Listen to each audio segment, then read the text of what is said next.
Hi friends, welcome to my channel. நான் இன்றைக்கி பாகக்காய் fry எப்படி பண்ணலான்னு பார்க்குறேன் சிக்கன் டைப்பில்.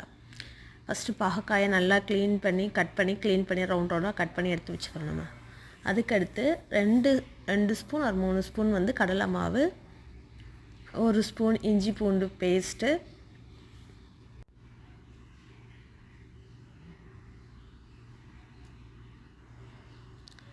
ஒன்றரை ஸ்பூன் மல்லித்தூள், 1 ஸ்பூன் சில்லி பவுடர், கொஞ்சோண்டு கரம் மசாலா பவுடர் 1/2 ஸ்பூன் போட்டு எல்லாத்தையுமே நல்லா மிக்ஸ் பண்ணி எடுத்துக்கிறணும். மிக்ஸ் பண்ணி கொஞ்சம் உப்பு போட்டு மிக்ஸ் பண்ணி வச்சுக்க 2 பேர்த்த. கொஞ்ச நேரம் நல்லா அந்த மசாலா வந்து பாகக்காயை வந்து நான் நல்லா எண்ணெய் காய வச்சுட்டு பாகக்காயை அந்த மசாலாவை வந்து நம்ம எடுத்து போட வேண்டியதுதான். நான் வந்து எண்ணெய் கம்மியாக ஊற்றிருக்கேன். ஏன்னா எண்ணெயை நான் மறுபடியும் யூஸ் பண்ண மாட்டேன். அது பொரிக்கிற அளவுக்கு மட்டும் தேவையான எண்ணெய் மட்டும் நான் ஊற்றிருக்கேன். அதனால் கொஞ்சம் கொஞ்சமாக போட்டு எடுத்துக்கலாம் அப்படின்னு சொல்லிட்டு கொஞ்சம் கொஞ்சமாக போட்டு எடுத்துருக்கேன். இது குழந்தைங்களுக்கு ரொம்ப பிடிக்கும்.